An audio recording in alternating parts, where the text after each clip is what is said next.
नमस्कार दोस्तों, आइए सुनते हैं मुंशी प्रेमचंद की कहानी मिस पद्मा। कानून में अच्छी सफलता प्राप्त कर लेने के बाद मिस पद्मा को एक नया अनुभव हुआ। वह था जीवन का सूनापन। विवाह को उन्होंने एक अप्राकृतिक बंधन समझा था और निश्चय कर लिया था कि स्वतंत्र रहकर जीवन का उपभोग करूंगी। एमए की डिग्री ली, फिर कानून पास किया और प्रैक्टिस शुरू कर दी। रूपवती थी, युवती थी, मृदुभाषिणी थी और प्रतिभाशालिनी भी थी। मार्ग में कोई बाधा न थी। देखते देखते वह अपने साथी नौजवान मर्द वकीलों को पीछे छोड़कर आगे निकल गई और अब उसकी आमदनी कभी कभी 1000 से ऊपर बढ़ जाती। अब उतने परिश्रम और सिर मगजन की आवश्यकता न रही। मुकदमे अधिकतर वही होते थे जिनका उसे पूरा अनुभव हो चुका था। उसके विषय में किसी तरह की तैयारी की उसे जरूरत न मालूम होती। अपनी शक्तियों पर कुछ विश्वास भी हो गया था। कानून में कैसे विजय मिला करती है, इसके कुछ लटके झटके भी उसे मालूम हो गए। इसलिए उसे अब अवकाश बहुत मिलता था और इसे वह किस्से कहानियाँ पढ़ने, सैर करने, सिनेमा देखने, मिलने मिलाने में खर्च करती थी। जीवन को सुखी बनाने के लिए किसी व्यसन की ज़रूरत को वह खूब समझती थी। उसने फूल पौधे लगाने का व्यसन पाल लिया था। तरह तरह के बीज और पौधे मंगाती और उन्हें उगते बढ़ते फूलते फलते देखकर खुश होती, मगर जीवन में सोनेपन का अनुभव होता रहता था। यह बात न थी कि उसे पुरुषों से विरक्ति हो, नहीं, उसके प्रेमियों की कमी न थी। अगर उसके पास केवल रूप और यौवन होता तो भी उपासकों का अभाव न रहता, मगर यहाँ तो रूप और यौवन के साथ धन भी था। फिर रसिक वृंद क्यों चूक पाते। पद्मा को विलास से घृणा थी ही नहीं, घृणा थी प्राधीनता से, विवाह को जीवन का व्यवसाय बनाने से। जब स्वतंत्र रहकर भोग विलास का आनंद उठाया जा सकता है तो फिर क्यों न उठाया जाए। भोग में उसे कोई नैतिक बाधा न थी। इसे केवल देह की एक भूख समझती थी। इस भूख को किसी साफ सुथरी दुकान से भी शांत किया जा सकता है और पद्मा को साफ सुथरी दुकान की हमेशा तलाश रहती थी। ग्राहक दुकान में वही चीज़ लेता है जो उसे पसंद आती है। पद्मा भी वही चीज़ चाहती थी। यों उसके दर्जनों आशिक थे, कई वकील, कई प्रोफेसर, कई डॉक्टर, कई रईस, मगर ये सब के सब अय्याश थे, बेफिक्र, केवल भौरे की तरह रस लेकर उड़ जाने वाले। ऐसा एक भी न था जिस पर वह विश्वास कर सकती। अब उसे मालूम हुआ कि उसका मन केवल भोग नहीं चाहता, कुछ और भी चाहता है। वह चीज़ क्या थी? पूरा आत्मसमर्पण, और यह उसे न मिलता था। उसके प्रेमियों में एक मिस्टर प्रसाद था, बड़ा ही रूपवान और धुरंधर विद्वान, एक कॉलेज में प्रोफेसर था। वह भी मुक्त भोग का आदर्श का उपासक था और पद्मा उस पर फिदा थी, चाहती थी उसे बांध कर रखे, संपूर्णतः अपना बना ले, लेकिन प्रसाद चंगुल में न आता था। संध्या हो गई थी, पद्मा सैर करने जा रही थी कि प्रसाद आ गए। सैर करना मुलतवी हो गया। बातचीत में सैर से कहीं ज़्यादा आनंद था और पद्मा आज प्रसाद से कुछ दिल की बात कहने वाली थी। कई दिन के सोच विचार के बाद उसने कह डालने का निश्चय किया। उसने प्रसाद की नशीली आंखों से आंखें मिलाकर कहा, तुम यही मेरे बंगले में आकर क्यों नहीं रहते? प्रसाद ने कुटिल विनोद के साथ कहा, नतीजा यह होगा कि 2-4 महीने में यह मुलाकात बंद हो जाएगी। मेरी समझ में नहीं आया, तुम्हारा आशय क्या है? आशय वही है जो मैं कह रहा हूँ। आखिर क्यों? मैं अपनी स्वाधीनता न खोना चाहूँगा, तुम अपनी स्वतंत्रता न खोना चाहोगी। तुम्हारे पास तुम्हारे आशिक आएंगे, मुझे जलन होगी। मेरे पास मेरी प्रेमिका आएंगी, तुम्हें जलन होगी। मनमुटाव होगा, फिर वैमनस्य होगा और तुम मुझे घर से निकाल दोगी। घर तुम्हारा है ही, मुझे बुरा लगेगा ही। फिर यह मैत्री कैसे निभेगी? दोनों कई मिनट तक मौन रहे। प्रसाद ने परिस्थिति को इतने स्पष्ट, बेलाग, लठमार शब्दों में खोलकर रख दिया था कि कुछ कहने की जगह न मिलती थी। आखिर प्रसाद ही को नुक्ता सूझा। बोला, जब तक हम दोनों यह प्रतिज्ञा न कर लें कि आज से मैं तुम्हारा हूं और तुम मेरी हो, तब तक एक साथ निर्वाह नहीं हो सकता। तुम यह प्रतिज्ञा करोगे? पहले तुम बतलाओ। मैं करूँगी तो मैं भी करूँगा, मगर इस एक बात के सिवा मैं और सभी बातों में स्वतंत्र रहूँगी। और मैं भी इस एक बात के सिवा हर बात में स्वतंत्र रहूँगा। मंजूर? मंजूर। तो कब से? जब से तुम कहो।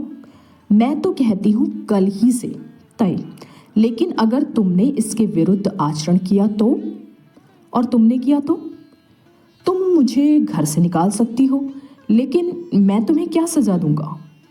तुम मुझे त्याग देना, और क्या करोगे? जी नहीं। तब इतने से चित्त को शांति न मिलेगी। तब मैं चाहूंगा तुम्हें जलील करना, बल्कि तुम्हारी हत्या करना। तुम बहुत निर्दयी हो प्रसाद। जब तक हम दोनों स्वाधीन हैं, हम किसी को कुछ कहने का हक नहीं रखते। लेकिन एक बार प्रतिज्ञा में बंध जाने के बाद फिर मैं ये अवज्ञा सह नहीं सकूंगा। न तुम सह सकोगी। तुम्हारे पास दंड का साधन है, मेरे पास नहीं। कानून मुझे कोई भी अधिकार नहीं देगा। मैं तो केवल अपने पशु बल से प्रतिज्ञा का पालन कराऊंगा, और तुम्हारे इतने नौकरों के सामने मैं अकेला क्या कर सकूंगा? तुम तो चित्र का शाम पक्ष ही देखते हो। जब मैं तुम्हारी हो रही हूं तो यह मकान, नौकर, चाकर, जायदाद सब कुछ तुम्हारा है। हम तुम दोनों जानते हैं कि ईर्ष्या से ज्यादा घृणित कोई सामाजिक पाप नहीं है। तुम्हें मुझसे प्रेम है या नहीं, मैं नहीं कह सकती, लेकिन तुम्हारे लिए मैं सब कुछ सहने, सब कुछ करने के लिए तैयार हूँ। दिल से कहती हो पद्मा, सच्चे दिल से। मगर न जाने क्यों तुम्हारे ऊपर विश्वास नहीं आ रहा है। मैं तो तुम्हारे ऊपर विश्वास कर रही हूँ ना। यह समझ लो, मैं मेहमान बनकर तुम्हारे घर न रहूंगा, स्वामी बनकर रहूंगा। तुम घर के स्वामी ही नहीं, मेरे स्वामी बनकर रहोगे। मैं तुम्हारी स्वामिनी बनकर रहूंगी। प्रोफेसर प्रसाद और मिस पद्मा दोनों साथ रहते हैं और प्रसन्न हैं। दोनों ही ने जीवन का जो आदर्श मन में स्थिर कर लिया था वह सत्य बन गया। प्रसाद को केवल 200 रुपये वेतन मिलता है, मगर अब वह अपनी आमदनी का दुगना भी खर्च कर दे तो परवाह नहीं। पहले वह कभी कभी शराब पीता था, अब रात दिन शराब में मस्त रहता है। अब उसके लिए अलग अपनी कार है, अलग नौकर है, तरह तरह की बहुमूल्य चीजें मंगवाता रहता है। और पद्मा बड़े हर्ष से उसकी सारी फिजूल खर्चियां बर्दाश्त करती है। नहीं, बर्दाश्त करने का प्रश्न नहीं, वह खुद उसे अच्छे से अच्छे सूट पहनाकर, अच्छे से अच्छे ठाट में रखकर प्रसन्न होती है। जैसी घड़ी इस वक्त प्रसाद के पास है, शहर के बड़े बड़े रईस के पास न होगी। और पद्मा जितना ही उससे दबती है, प्रसाद उतना ही उसे दबाता है। कभी कभी उसे नागवार भी गुजरता है, पर किसी अज्ञात कारण से वह खुद को प्रसाद के वश में पाती है। प्रसाद को जरा भी उदास या चिंतित देखकर उसका मन चंचल हो जाता है। उस पर आवाजें कसी जाती हैं, फफ्तियां चुस्त हो जाती हैं। जो उसके पुराने प्रेमी हैं वे उसे जलाने और कुढ़ाने का प्रयास भी करते हैं, पर वह प्रसाद के पास आते ही सब कुछ भूल जाती है। प्रसाद ने उस पर पूरा आधिपत्य पा लिया है, और प्रसाद को यह ज्ञान बहुत अच्छी तरह से हो गया है कि वह पूरी तरह से उसके हृदय में शासन पा गया है। मगर जैसे राजनीति के क्षेत्र में अधिकार दुरुपयोग की ओर जाता है, उसी तरह प्रेम के क्षेत्र में भी वह दुरुपयोग की ओर ही जाता है। और कमजोर है जो उसे तावान देना पड़ता है। आत्माभिमानी पद्मा अब प्रसाद की लौंडी थी, और प्रसाद उसकी दुर्बलता का फायदा उठाने से क्यों चूकता। उसने कील की पतली नोक चुभा ली थी और बड़ी कुशलता से उत्तरोत्तर उसे अंदर ठोकता जाता था। यहाँ तक कि उसने रात को देर से आना शुरू किया। पद्मा को अपने साथ न ले जाता, उससे बहाना करता कि मेरे सिर में दर्द है। और जब पद्मा घूमने जाती तो वह अपनी कार निकाल लेता और उड़ जाता। 2 साल गुजर गए और पद्मा को गर्भ था। वह स्थूल भी हो चली थी। उसके रूप में पहले किसी नवीनता और मादकता न रह गई थी। वह घर की मुर्गी थी, साग बराबर। एक दिन इसी तरह पद्मा लौटकर आई तो प्रसाद गायब थे। वह झुंझला उठी। इधर कई दिन से वो प्रसाद का रंग बदला हुआ देख रही थी। आज उसने कुछ स्पष्ट बातें कहने का साहस बटोरा। 10 बज गए, 11 बज गए, 12 बज गए। पद्मा उसके इंतजार में बैठी थी। भोजन ठंडा हो गया था। नौकर चाकर सो गए थे। वह बार बार उठती, फाटक पर जाकर नजर दौड़ाती। बाहर 1 बजे के करीब प्रसाद घर आए। पद्मा ने साहस बटोरा था, पर प्रसाद के सामने आते ही उसे इतनी कमजोरी मालूम हुई। फिर भी उसने जरा कड़े स्वर में पूछा, आज इतनी रात तक कहाँ थे? कुछ खबर है? कितनी रात है?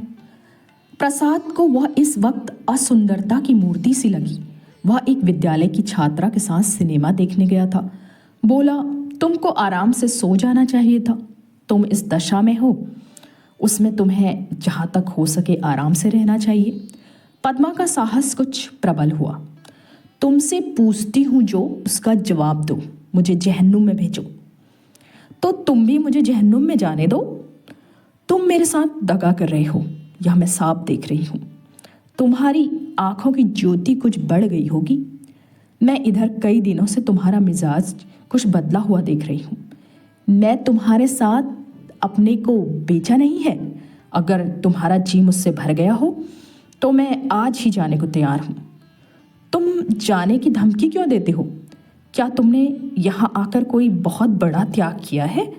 मैंने त्याग नहीं किया। तुम यह कहने का साहस कर रही हो। मैं देखता हूँ तुम्हारा मिजाज बिगड़ रहा है। तुम समझती हो मैंने इसे अपंग कर दिया, मगर इसी वक्त तुम्हें ठोकर मारने को तैयार हूँ। इसी वक्त। पद्मा का साहस जैसे बुझ गया। प्रसाद अपना ट्रंक संभाल रहा था।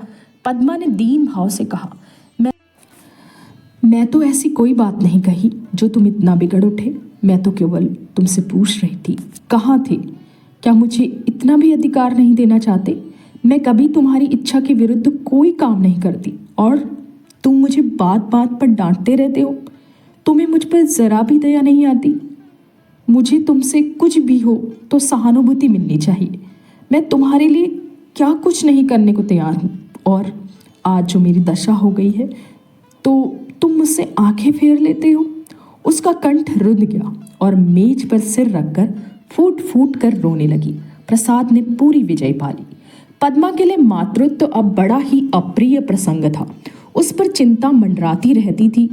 कभी कभी वो भय से कांप उठती और पछताती। प्रसाद की निरंकुशता दिन पर दिन बढ़ती जाती थी। क्या करे क्या न करे। गर्भ पूरा हो गया था, वह कोर्ट न जाती थी। दिन भर अकेली बैठी रहती थी। प्रसाद संध्या समय आते, चाय वाय पीकर फिर उड़ जाते तो 11-12 बजे से पहले घर न लौटते। वह कहाँ जाते हैं यह भी उससे छिपा न था। प्रसाद को तो जैसे उसकी सूरत से नफरत हो गई थी। पूर्ण गर्भ, पीला मुख, चिंतित, सशंक, उदास, फिर भी वो प्रसाद को श्रृंगार और आभूषण से बांधने की चेष्टा से बाज न आती थी। मगर वह जितना ही प्रयास करती उतना ही प्रसाद का मन उसकी ओर से फिरता था। इस अवस्था में श्रृंगार उसे और भी भद्दा लगता। प्रसव वेदना हो रही थी। प्रसाद का पता नहीं। नर्स मौजूद थी, लेडी डॉक्टर मौजूद थी, मगर प्रसाद का न रहना पद्मा की प्रसव वेदना को और भी दारुण बना रहा था। बालक को गोद में देखकर उसका कलेजा फूल उठा, मगर फिर प्रसाद को सामने न पाकर उसने बालक की ओर से मुंह फेर लिया। मीठे फल में जैसे कीड़े पड़ गए हों। 5 दिन सौर गृह में काटने के बाद जैसे पद्मा जेल खाने से निकली, नंगी तलवार बनी हुई माता बनकर वह अपने में एक अद्भुत शक्ति का अनुभव कर रही थी। उसने चपरासी को चेक देकर बैंक भेजा। प्रसव संबंधी कई बिल अदा करने थे। चपरासी खाली हाथ लौट आया। पद्मा ने पूछा, रुपये? बैंक बाबू ने कहा, रुपये सारे प्रसाद बाबू निकाल ले गए। पद्मा को जैसे गोली लग गई। 20,000 रुपये प्राणों की तरह संचित करके रखे थे इसी शिशु के लिए। हाय! सौर से निकलने पर मालूम हुआ प्रसाद विद्यालय की एक बालिका को लेकर इंग्लैंड की सैर करने चले गए। झल्लाई हुई घर में आई। प्रसाद की तस्वीर उठाकर जमीन पर पटक दी और उसे पैरों से कुचला। उसका जितना सामान था उसे जमा करके दिया सलाई लगा दी और उसके नाम पर थूक दिया। 1 महीना बीत गया था। पद्मा अपने बंगले के फाटक पर शिशु को गोद में लिए खड़ी थी। उसका क्रोध अब शोकमय निराशा में बदल चुका था। बालक पर कभी दया आती, कभी प्यार आता, कभी घृणा होती। उसने सड़क पर देखा, एक यूरोपियन लेडी अपने पति के साथ अपने बालक को गाड़ी में बिठाए लिए जा रही थी। उसने हसरत भरी आंखों से उस खुश नसीब जोड़े को देखा और उसकी आंखें सजल हो गई। तो दोस्तों, ये थी मुंशी प्रेमचंद की कहानी मिस पद्मा। बहुत ही खूबसूरती से कहानी लिखी गई है। आपको कैसी लगी ज़रूर बताइए। तो फिर कहानी को यहीं पे देते हैं विराम और जल्दी ही मिलते हैं एक दूसरी कहानी के साथ।